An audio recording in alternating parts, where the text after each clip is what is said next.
Olá, tudo bem? Seja bem-vindo a mais um vídeo da nossa série IELTS Writing Task 1 General Training comentado. E neste vídeo em particular estaremos voltando nossa atenção para como desenvolver os pontos 1, 2 e 3 do tema. Lembrando que um tema Task 1 General Training é uma carta que é estruturada desta forma aqui. Então, vamos aqui, mais uma vez, destacar o formato em que as cartas são estruturadas. Você tem um contexto em que inicialmente é apresentado e depois 3 pontos. E você tem que trabalhar tanto o contexto apresentado nessa primeira parte, quanto cada um desses pontos que o tema apresenta. Todo o Task 1 General Training, que é uma carta a ser produzida, não é? Carta, segue essa dinâmica, ok? Então, no nosso vídeo passado, abrangemos como fazer a introdução. Esse primeiro parágrafo aqui do exemplo que vamos voltar nossa atenção de uma forma mais aprofundada daqui a pouco. Entretanto, precisamos de trabalhar cada um desses 3 pontos em diferentes parágrafos. E neste vídeo de hoje estaremos dando observações práticas em como precisamos desenvolver cada um deles. Então, o primeiro aspecto que eu gostaria de destacar é que cada ponto tem seu próprio parágrafo. Ou seja, você tem frequentemente as pessoas tendo como um problema, em especial a mistura da introdução com o primeiro ponto. Ou seja, logo no primeiro parágrafo, que aqui eu destaquei, a pessoa ela acaba misturando o que é este contexto inicial que ela tem que apresentar, que ela tem que escrever no começo da sua produção, da sua carta, o porquê que a carta está sendo escrita em primeiro lugar, mas elas acabam concatenando, elas acabam conectando tanto o que é especificado no primeiro parágrafo, que é contextualizador, e já abrange o primeiro ponto logo no primeiro parágrafo, não é? O primeiro ponto logo no primeiro parágrafo, o que é errado, já que cada parágrafo, como dito, precisa de ter o seu próprio ponto para que a carta tenha uma boa estrutura e organização. O próximo aspecto que temos aqui é a estrutura para cada parágrafo é igual. Ou seja, a maneira como que você desenvolve um parágrafo para um ponto é como que você vai desenvolver todos os outros. Então, estruturalmente, os parágrafos precisam de ser iguais para termos consistência na nossa produção e estou falando de, naturalmente, consistência estrutural. E eu vou dar os aspectos dessa estrutura daqui a pouco. Próximo ponto aqui importante é todos os pontos têm a mesma importância.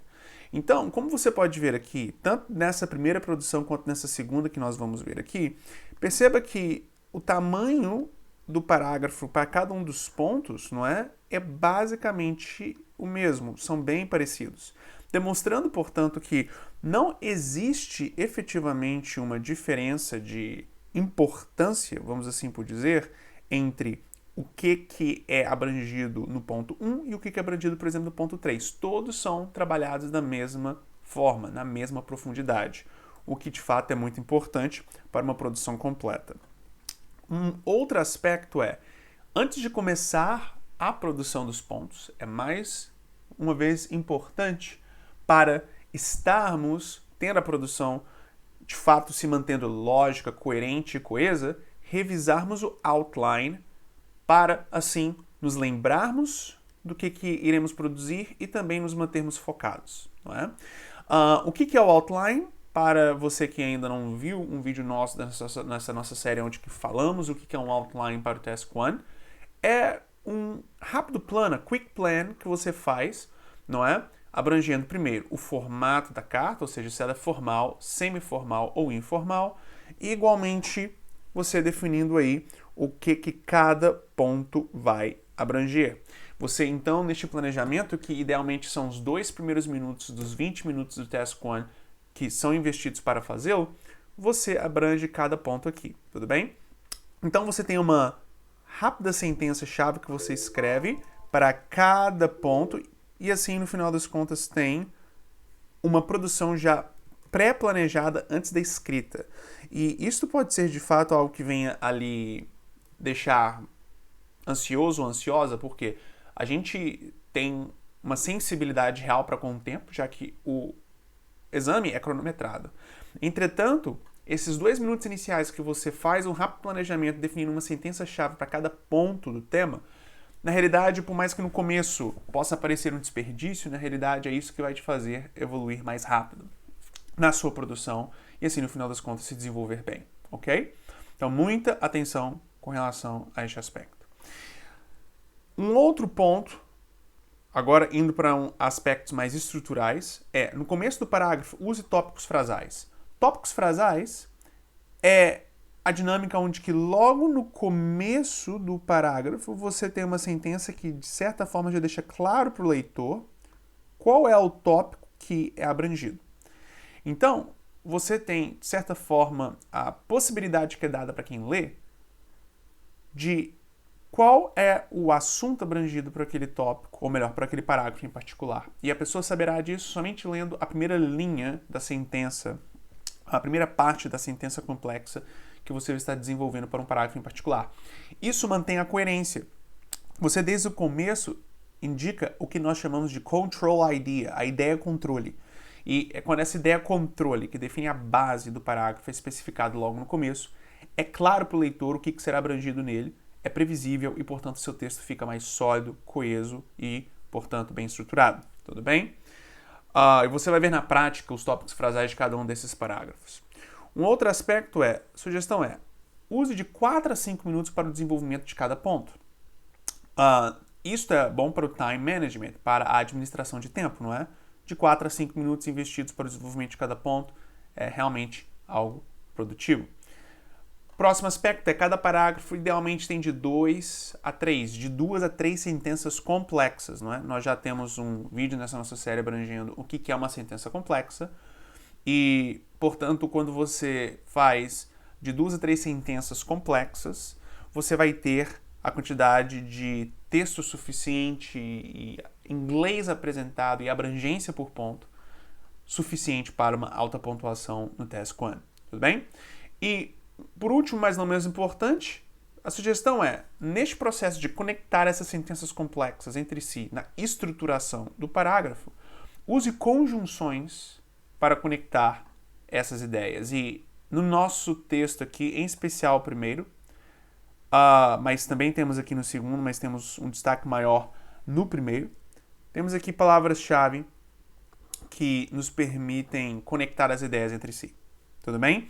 De uma forma, então, que faz com que as diferentes sentenças complexas que formulam o parágrafo fluam bem de uma a outra, ok? Então, vamos aqui dar um zoom e pegar aqui os modelos que temos. Eu vou aqui apagar essas anotações iniciais que eu fiz para que, no final das contas, tenhamos tudo mais limpo aqui e compreensível para nós. Somente um momento. Ok. Vamos apagar. Ok.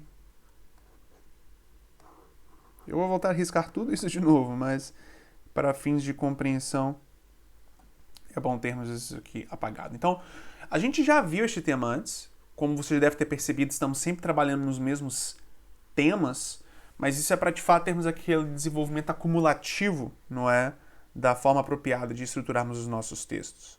Então, vamos aqui, mais uma vez, nos lembrarmos do tema que temos em mãos. Your local council is considering closing a local sports and leisure center that it runs in order to save money. Write a letter to the council explaining. Give details as to how you, your friends, and family utilize the center. Explain why the center is important for the local community. Describe the possible effects on the local community if the center closes. Aí, temos então aqui, a questão é que temos o seu conselho local considerando fechar o centro de esportes e lazer local, que ele administra, com o objetivo de economizar dinheiro. Escreva uma carta para este conselho explicando. Dê detalhes no que diz respeito a como você, seus amigos ou familiares utilizam o centro. Explique o porquê que o centro é importante para a comunidade local e descreva os possíveis efeitos que o fechamento, não é, deste local pode causar na comunidade. E aqui, então, logo embaixo, temos um rápido outline, que eu somente vou destacar nessa produção, mesmo que a segunda tenha um outline, porque o foco desta nossa aula não é o outline, já temos uma aula voltada para o outline, mas aqui temos a especificação de termos uma carta formal, ou seja, sem colocalismos, sem contrações, sem gírias. Igualmente aqui especificamos Lose Weight Diabetes Swim Team, obesity take funds out of the community. Então temos aqui um rápido planejamento que vai definir o que vamos abranger em cada um dos parágrafos. Então, vamos começar aqui o processo de leitura.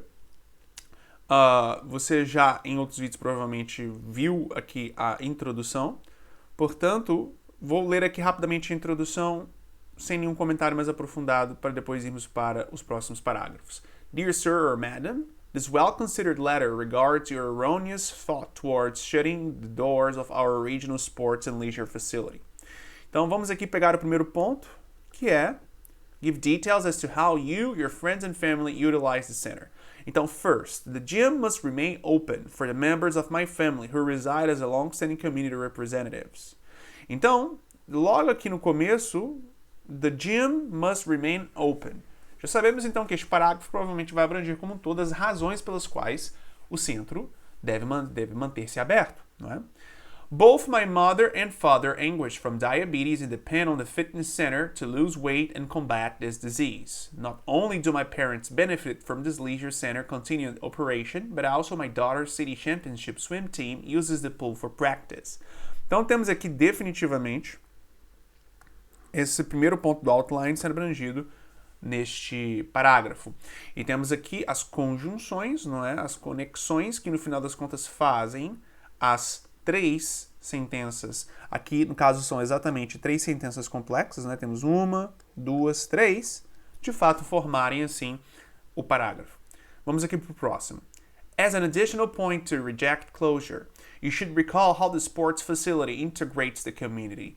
Due to our geographical weather, snow and ice subsist 4 months a year, and the center remains the only winter leisure activity option. Even more, the gymnasium embodies a meeting place for the community that promotes connections and strengthens our neighborhood. Ok. E depois temos aqui o próximo parágrafo. Então temos aqui o primeiro ponto, temos aqui agora o segundo ponto abrangido e, por último, o próximo parágrafo abrangendo o terceiro. If we proceed to see sports facility operations, we will lose a treasured gym that negatively impacts all residents. As you know well, we maintain an obesity epidemic in this area, and the gym closure will only increase this problem. Additionally, many citizens may consider relocating to the big city along with their spending money if you begin taking away amenities. Please take these points in mind when pondering the closing of the sports and leisure facility. With regards, John Smith. Então, definitivamente aqui temos cada um desses pontos sendo abrangidos em igual profundidade. A mesma estrutura que apresentada e explicada de forma mais aprofundada no primeiro parágrafo também foi devidamente explicada no processo do próximo e do último parágrafo, ok?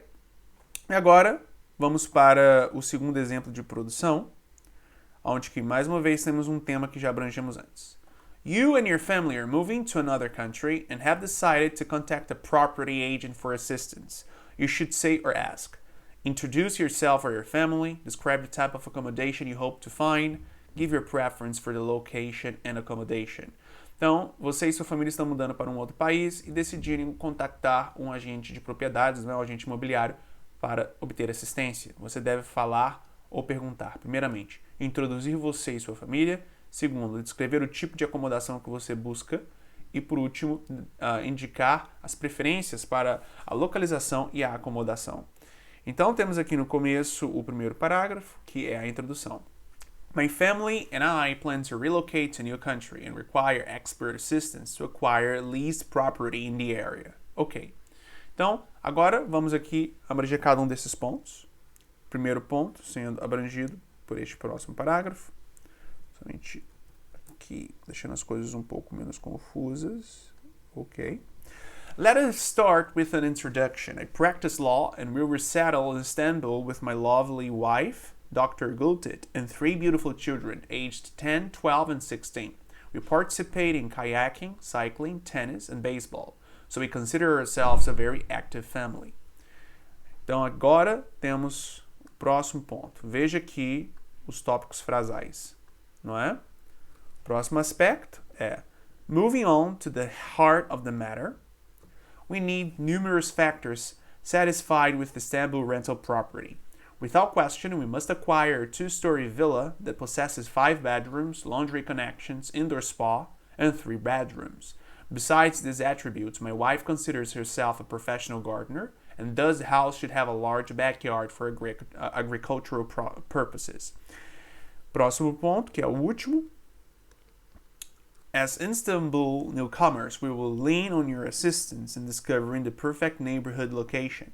More specifically, we hope you can secure a house in a neighborhood surrounded by kid-friendly parks, facilities for the above-referenced activities, and top-rated schools. Lastly, the suburbs present less aesthetics appeal. We prefer an inner city residence. We hold high expectations and hope you can secure the accommodations for our relocation. Sincere thanks, John Smith. Perfeito. Então, cada parágrafo devidamente abrangido, seguindo as mesmas estruturas que já foram anteriormente mencionadas, tomando como referência o primeiro texto lido. Então, muito obrigado pela sua atenção e até a nossa próxima aula.